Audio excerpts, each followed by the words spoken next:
Hey everyone, welcome to the Mayor's Table. On today's episode, we have City Manager Rob Mays with us to talk about how your city is investing in the future of your community. Economic development is a big game. It takes a community dedicated to funding that change to make it happen, and that's what we're doing right here in the city of Farmington.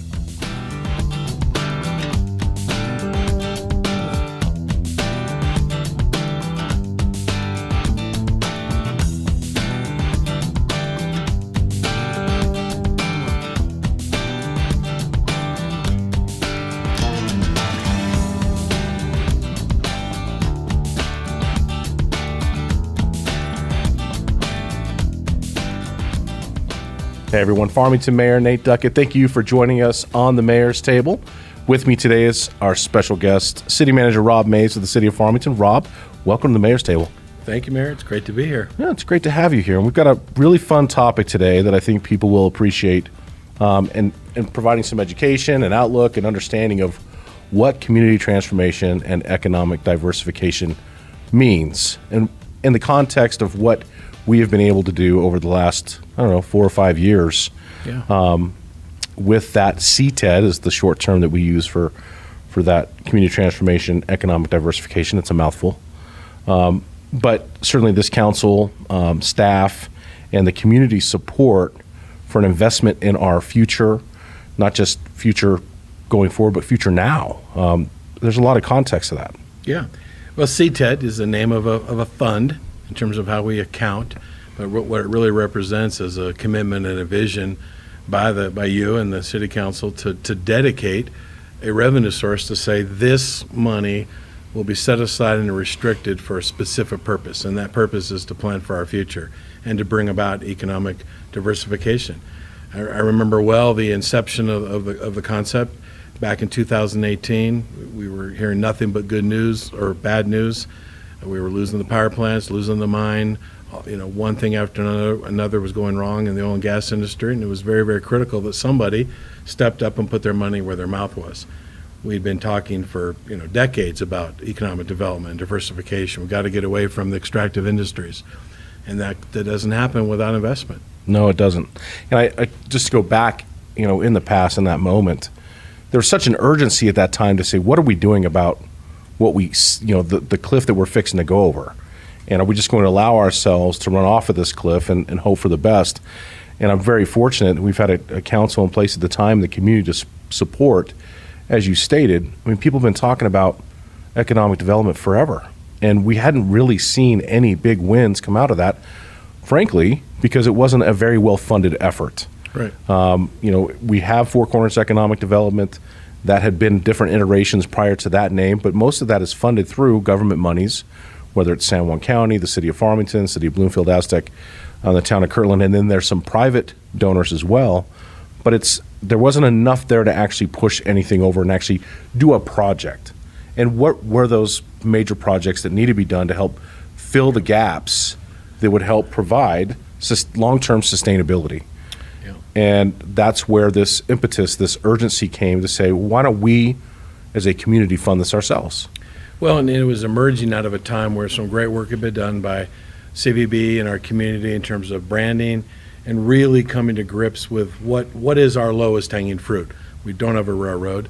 We're losing oil and gas, extractive, and obviously the outdoor recreation industry, as we were pegged in the national article, the next Moab, really was a great opportunity to focus on what we already have been doing so well in building, projects and facilities that make this such a great place to live. How do we leverage that to the next place to really bring that in with tourism and bring people in, and of course also vetted together with outdoor manufacturing and those kinds of things. And so many things have been done, and I'll tell you, it's something when you look back on the accomplishments, which I know we're going to go through some for your audience today, but I can tell you there's some high-level, more analytical data that proves some of the success of true economic diversification and our successes.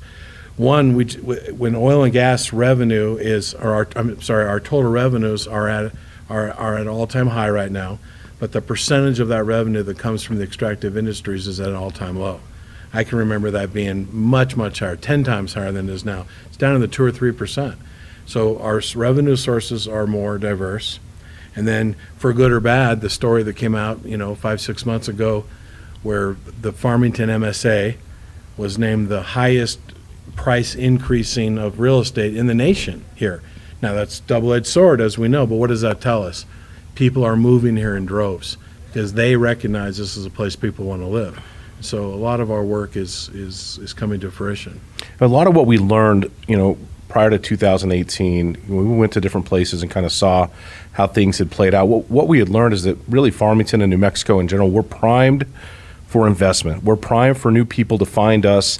We needed to create a landscape, really, if you're an artist and you're looking at your canvas, create something that looks appealing so that you're attracting people, whether it's location-neutral jobs, whether it's healthcare jobs, teachers, but that private investment to bring new jobs and also bolster up your already existing businesses.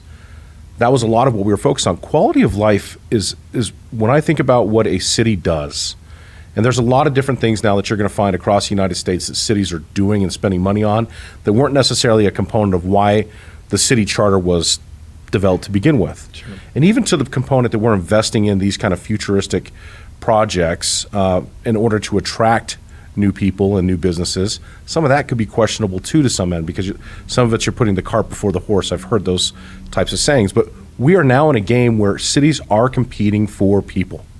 We are absolutely out there trying to attract folks from all across the United States so that we have a sustainable and thriving tax base so that we can continue to have the amazing water and water utility services we have, the amazing electric utility services we have, clean streets. I mean, these are the things that we're all engaged in. 58 parks, a great, professional police force, fire department, all those things are a component of what makes living in Farmington awesome. But if you're not investing in something that's also attracting folks for the long term, the next generation of retirees, so to speak, those things are key. Well, we've always understood in economic development we had to compete for the businesses and site selectors. How do you entice and bring a business here to bring jobs? What we realize now in the new world, and this isn't just post-COVID, it's about having the people, having a population where people want to live. People choose where they're going to live first, and then they decide where they're going to work, and that's where all this comes to play. But there are communities, you talk about investing in unusual things, going so far as to paying people to move there, to come there because we need jobs, we need people to be there to fulfill jobs. Sure. And that's a huge challenge. And different laws govern some of those decisions of what cities are investing in. The state of New Mexico, we have the anti-donation clause, which prohibits us from investing public dollars into paying bonuses for people to move here. Certainly no one's suggesting we do that, but it's an example of what cities are doing and how we have to be thinking. We are competing, and you mentioned retirees. We're particularly competing for retirees. That's economic base. That's money coming in from the outside. Yeah, this idea of this investment, the urgency that we put into it in 2018 was actually just reiterated the other day. Mike Stark, County Manager Stark, was doing a presentation in front of the Water and Natural Resources Committee that was visiting, legislative group visiting up here for their meetings. And Mike had even put a spin on it in 2023. That urgency still exists because there's the threat of another closure of a power plant in a coal mine as early as 2031, and how quickly we still need to be acting and investing in those industries that are going to help sustain us in the long run. And I think it's important for people to understand the part that the city of Farmington has done is we have created our own economic development department. We have created the Office of Outdoor Recreation and the Industry Initiative to focus on things that are really happening inside city limits. There's a lot of things outside of this area that we are definitely concerned with and interested in and we support, but a lot of times you can get really caught up in this on things you can't control. And I think what we've created is an opportunity to say, here's what we can control. Let's put our efforts towards that. And to your point, Rob, I think it's paying off. I mean, you're looking at what those indicators are to show, and really for us, it was about attracting new people to this area. And we're seeing new construction happening. We're seeing new businesses move into this area. Are a lot of them big box businesses? Yes, they are. But their reason they're moving here is because they see the amount of people that come through Farmington each and every month. And while we have a 46,000 person population proper, that's closer to a 300,000 market area. That's exactly right. That comes to our town for business. Well, and we focus, obviously, people think of the exciting projects we've built. And we're going to talk about those and give people updates on those. But it's important for people to understand that this dedicated revenue source had a vision far beyond just building cool stuff. Right. Now, fortunately, building the cool stuff that outside people like to come and tour, whether it be tourists or people moving here, also the same things that our local people love to have and makes life better for people that are already here. But if you think back over the broader vision, you already mentioned, this was dedicated to fund our own economic development department, our own CTED emphasis. But it goes beyond that, things that aren't as exciting, but are just as important. We talked from the beginning about a community risk reduction model. We've invested in our ARU unit to help deal with some of the challenges of street inebriation and those problems we have. It's an ongoing struggle, but it's something that for community transformation we need to stay focused on. Our park ranger unit, we've doubled the size of it, and it's funded out of this dedicated funding source. We need to have people protecting and patrolling so people feel safe in these facilities that we're building. The winter shelter expansion, the place for the RU to take folks in need off the street that cause a challenge on the streets that these folks need a place to go. There's another one that's not even thought of as exciting, but we get so many positive comments. Our focus on blight and property acquisition. I think that's a really important one. Yeah, I mean, you think back some of the major projects, we've had money to invest in tearing down some of these properties, either in public-private partnerships with some developers, in some cases through actually in condemning property, and in many cases we'll get that money back when those properties are sold. But that's a huge one. Cleaning up blighted areas, it holds communities back. Well, it does. You just picture traveling to cities all across the United States, and you find those buildings with broken windows, boarded up doors, graffiti everywhere. Those are the kind of things that they leave an impression on folks. Yep. You don't want that impression in your community. More importantly, a bunch of these, if we consider the Miller and Pinion demo that occurred, the buildings there, as well as the Sage Motels, the Anasazi Inn, these were public safety areas. And we had individuals who were utilizing those things for obviously illegal way beyond things, an attractive nuisance. But setting fires and just, it was dangerous. And so, yes, this fund has helped us improve the look of this community, get rid of some of the blighted areas that had become a public safety issue, and we're taking a lot of resources away from other areas because police and fire were having to address so many different there's lots of criteria as to how we choose a project to get that return on investment. But those are very long-term thinking. There's an immediate benefit that people are like, wow, that's so beautiful, not compared to what it was.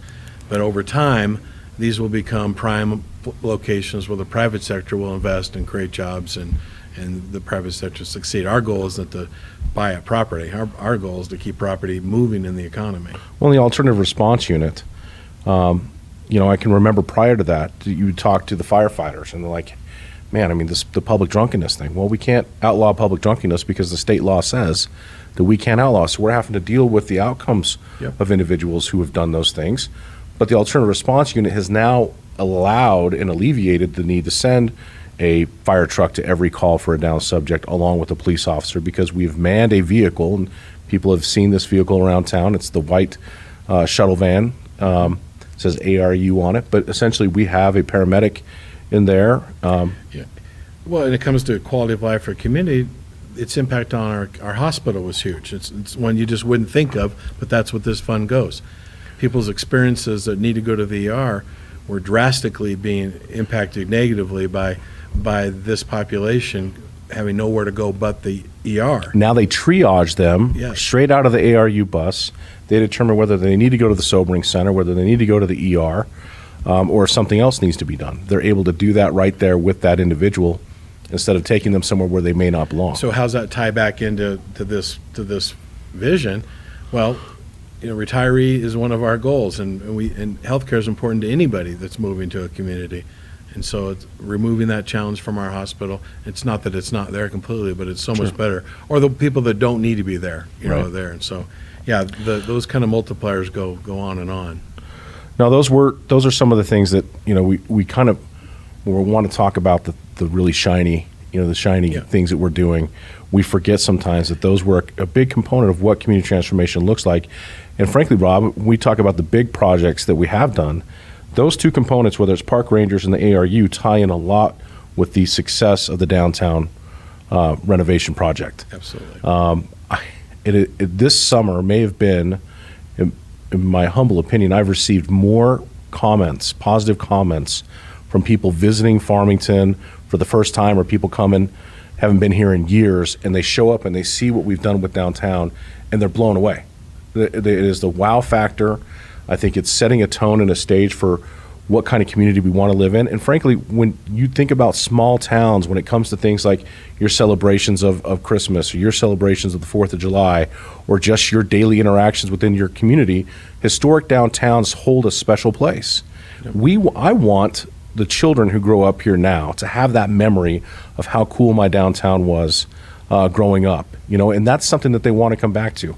I've got memories of where I grew up as a kid. A lot of those things are really close to my heart, and frankly, some of those things we're trying to recreate here in Farmington because they're important for the connectivity of the community. Well, those are the kind of things people go other places and think is so neat.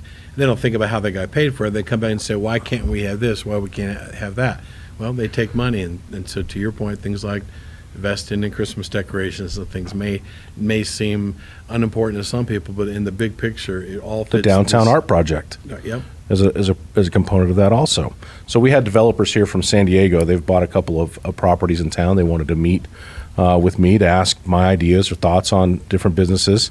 And the first comment they made was, man, roundabouts. We know that a lot of people don't like roundabouts, but I'm just going to tell you, man, we love it, and we love to see it because we know that a community that's investing in that understands safety, traffic safety, slowing traffic down for those reasons, and also just creating a placemaking, a space that's beautiful. Yeah, they're very aesthetically pleasing, and you see them all over the country. You do, and more they're now. Beautiful, and in fact, they are the most efficient and effective. But that's for another topic. We're this first generation roundabout, so it's new to our community. There's a learning curve. Yeah, there's definitely a learning curve, and we certainly understand change is not always popular. But the focus of CTED is that community transformation and pushing us forward into the future, so we can continue to be economically stable and attractive. Mayor, another component that people might not think of before we get to the fancy, shiny stuff is one of the commitments has been we're not just building new stuff, but we have so many great things from the past that have reached an age where they need significant investment. And so the council has always been willing to set aside part of this fund to focus on what we call R&R, and renewal and replacement. So whether it's things like the aquatic center slide and replacing the whole surfacing. These facilities are getting old. The roof, Lions Pool, trying to keep it band-aid together, and we'll talk more about Lions Pool obviously in a minute. Rec center, roofs, stuccoing, gym floors, sandstone. Amphitheater. A lot of money has also gone in. A little money is set aside each year for some playground enhancements, and taking care of the things that we have is also part of this vision, not just building new things. The biggest, and then we don't have it listed under R&R on this list, but because it is our number one funded project, and that was the renovation of Pinion Hills Golf Course. That is an R&R project. That was such an amazing project. We call it a new shiny project, but it was an R&R project. Exactly right. People, I've used this. There's like three things that folks who have, if they've heard of Farmington, New Mexico, they've heard of it because of the quality waters and fly fishing. Mm-hmm. They've heard of it because of the Connie Mack World Series, or they've heard about it because we've got a top 10 municipal golf course here in Pinion Hills Golf Course. So putting money into that when it's already an attractive thing that has been bringing folks here for a long time, and then by the way, for anybody living here, living around here, is the best deal, best deal for golf. It was important to us. Yeah. And I think council understood that. No, absolutely. And we have known it's needed major renovations for many, many years. But during difficult financial times, things get deferred. And that's where, again, the council putting this vision as front and center created that. We actually bonded a little bit of money for that to take that cash. And as the project started, it started off just to replace the sprinklers, right? And then, that's not, we got to do the bunkers. Well, we might as well rebuild the clubhouse and all the cart paths. The cart paths. And now it's essentially a rebuilt project. And the project's still being worked on. Yep. Still making progress every day, but finishing things. Yeah. Which, by the way, there was some heartburn, I think, when we think about how long it took this project and the fact that it's still going on. But I'm talking to private developers around here, and there is no difference between the projects we're trying to do and all the delays that have been built in because of global supply chain issues, labor shortages. In this case, with the golf course, weather was impactful as they're trying to lay. I think it ended up being 6 miles of new concrete. There's a lot of those things worked in there, and I understand the urgency to get these things done and the need to be efficient with public dollars. But those public dollars, we actually ended up in this particular project coming in under budget. We did. Which I think is really important for people to understand. It was extended. It did take longer, but we were under budget for the Penny Hills Golf Course renovation. Yeah, no, we could talk a lot on what happened, all the supply chain issues, contractors, their employees walking off the job in the middle of Right. it. I mean, just Things that are outside of our control. The same things we all do with employees. They were dealing with, but and then there was a fair share of warranty work that needed to be done. Some things that are still being fixed, but it's come a long way. And I hear things almost every day. People tell me how great it is out there. So I know there's constant improvement, but most of those things are wrapped up. Why don't I list some of these projects and you react to them? Let's go. From your perspective as the mayor. Okay. Okay. Here's the big ones that are done, and then we'll end with the ones in progress now. Lead us, Rob Mace. All right. So, Bisti Bay at Brookside Park. Beautiful. Just an incredible project to take, a 60-year-old flat bottom pool and creating this water park. I think the attendance has been fantastic. The response from the community has been great, and again, it adds to that. What can I do in Farmington for fun? And I mean, I had a group the other day of 15-year-old kids that were like, "We're going to Bisti," and I love that. It's absolutely a signature piece. People drive by, show their guests. It's amazing, and it's a water park. It's not a pool. Yeah. So I think that was one of the coolest things that we've seen. And that's an R&R project too, in a way. Right? I mean, finally we kept that pool open for years. I remember previous mayor Tommy Roberts telling me that as a kid he would be dropped off there. That's that pool, a multi-generation. All right, here's one: Complete Streets Downtown. Obviously, just community changing. Even Complete Streets Downtown, and then also Complete Streets project that has been completed on 20th Street. People forget the fact that we've buried all the electric lines there. We've expanded the sidewalks. We try to make it more pedestrian and multimodal friendly. Those are the kind of projects that I think people want to see because I don't know. I have this deal, Rob. I like things to be aesthetically pleasing. It's always been a term that I've used throughout my life. I didn't know that about you. I like aesthetically pleasing. I like clean eyesights and uniformity and those kind of things.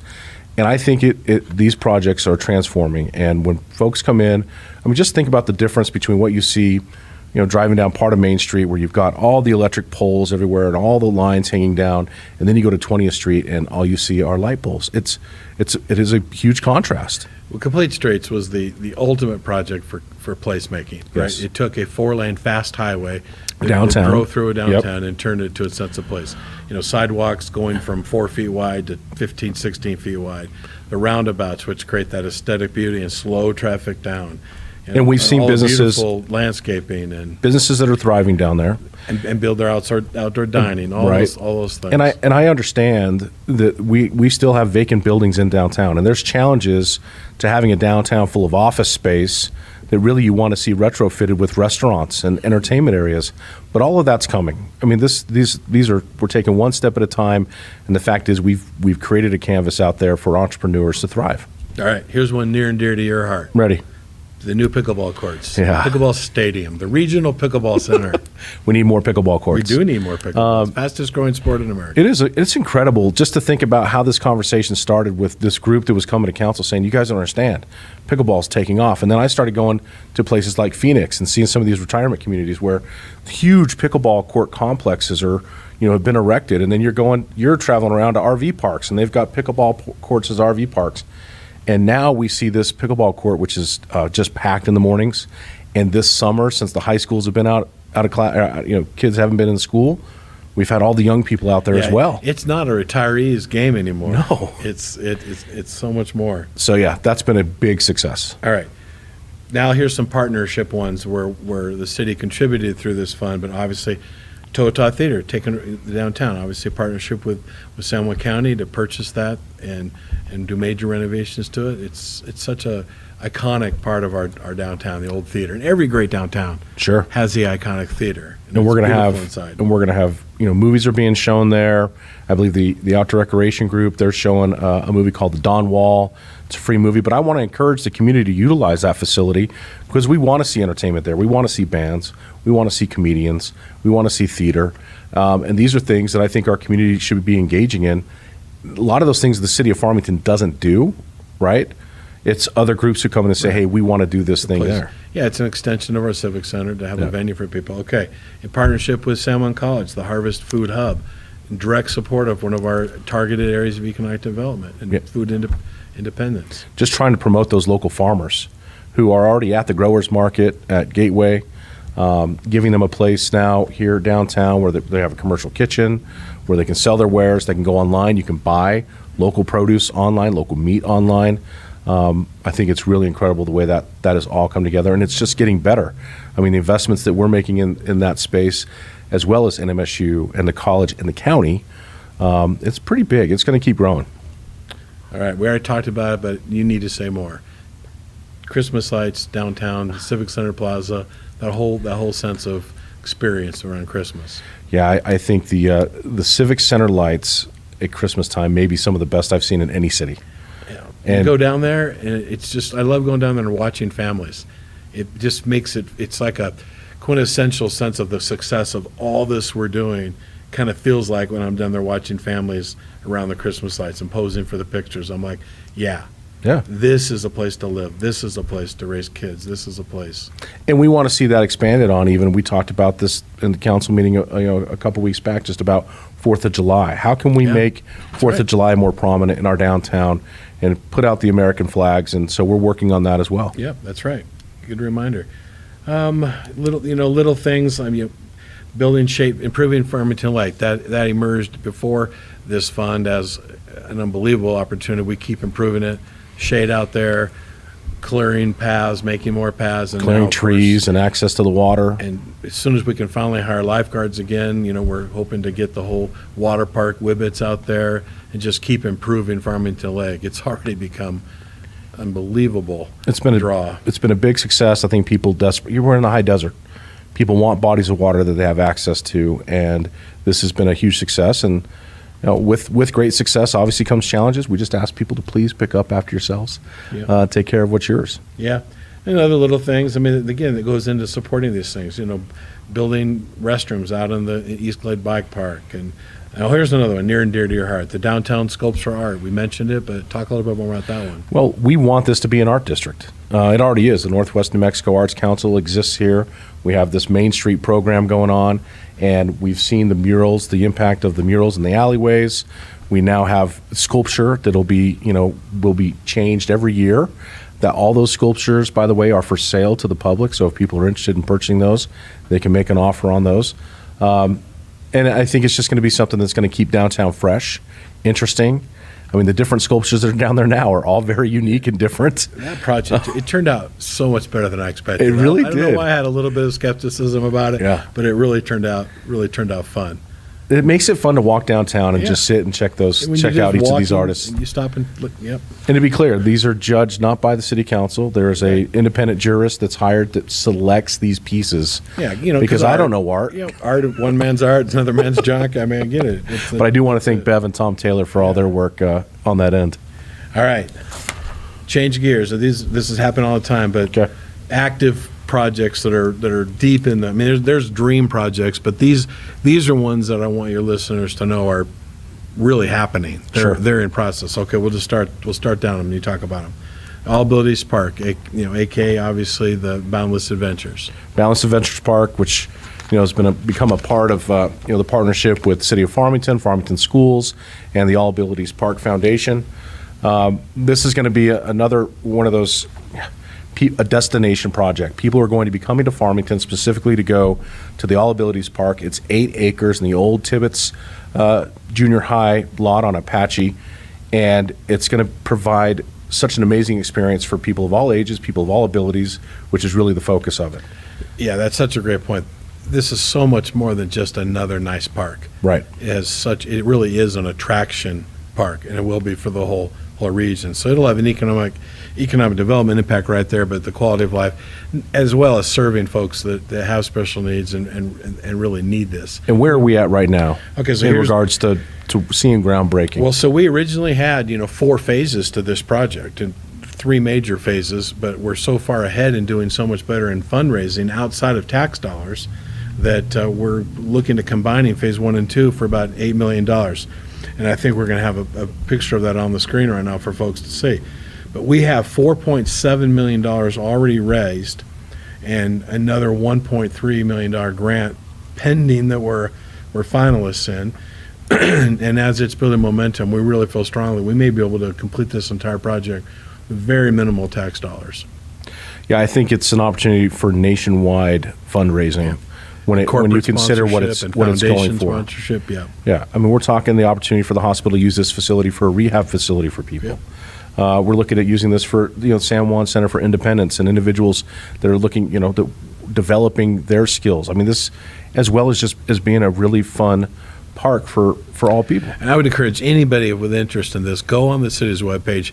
There's a special link for this project to learn more about it, because it's guarantee whatever you think it is, not you, but listeners, sure, it's so much more, and it's going to be mind-blowing. And we have we know that there's a park like this in Rio Rancho, which I know you've been to. Yep, and there's one in Round Rock, Texas that we model a lot of our vision for. But honestly, this has become even bigger. This has become the one people will come to. And I do think it's important for folks to know, because the track is used quite a bit. We're going to keep that track there. We want to make sure that that's open. That's an open space for people to recreate on. Yep. And then in phase 1 and 2, that won't even change. Phase 3 is to improve that, right, and incorporate that aesthetically and quality into it, but it's not even going to change in phase 1 and 2. So, all right, next one. One I know is really important to you and the council that's been a priority, the Gateway Park, and turning all that we could do there at the Farmington Museum into the centerpiece of the community. Yeah, I think most people are tired of looking at the dirt lot. This is the dirt lot in front of the Gateway Museum. We need to develop that, and because it's our closest access point to the Animas River, it really gives us an opportunity to create something beautiful, attractive, kind of a centerpiece to who we are as a community.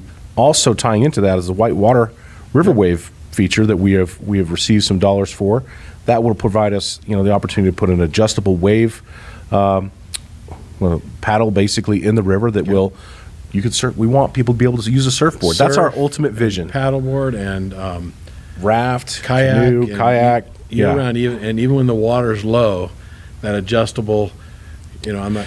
And we want to keep, in my mind too, Rob, is we want to have that level of water there be accessible at a certain depth all year long. And so I'm hoping that this project we get to that, because just having people be able to use their paddle boards in that area right below what we hope to be after phase 3 of the Gateway Park plan, where there's going to be some private development area.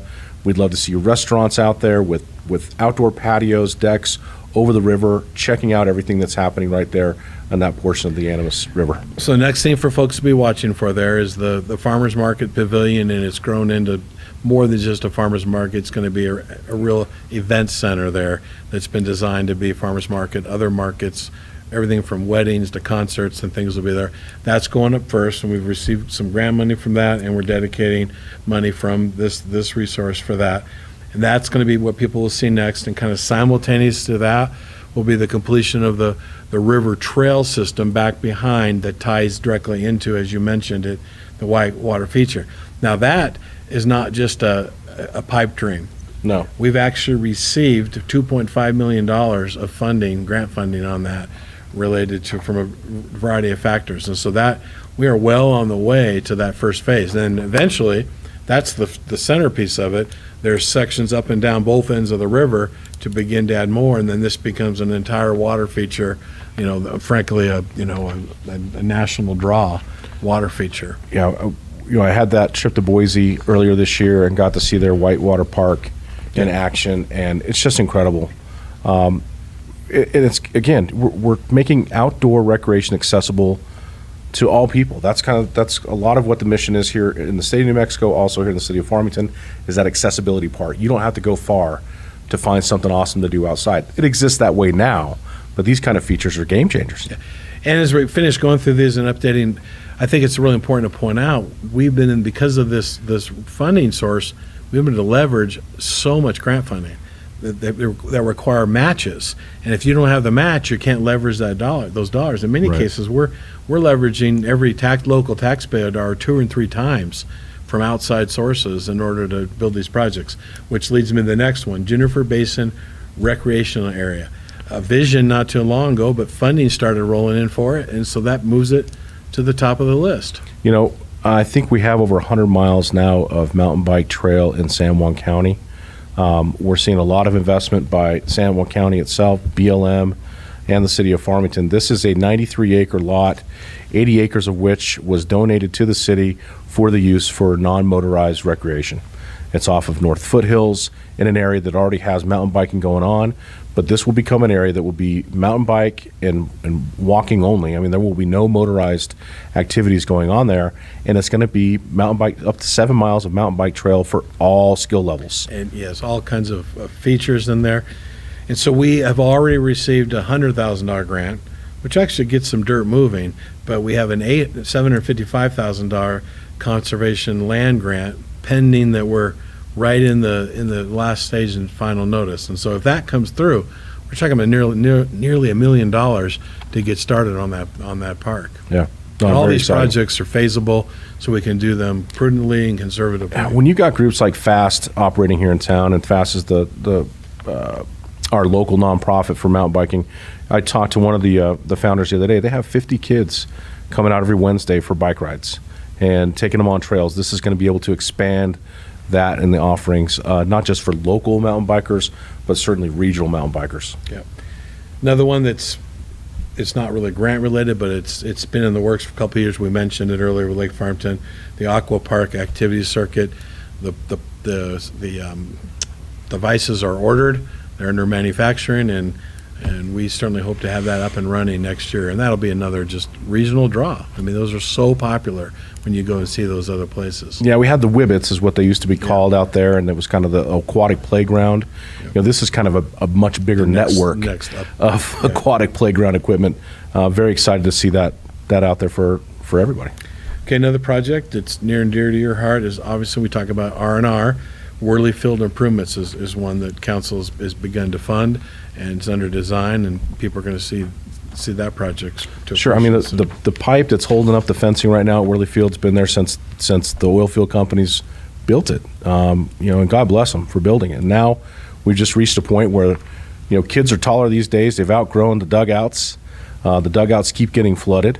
The fencing and the backstops are old. We've obviously done great work on the field. The field condition's fantastic. Yeah, we did that a few years back. Yeah, but now in this game of it's the high schools use this field, FABC uses this field, Connie Mack uses this field.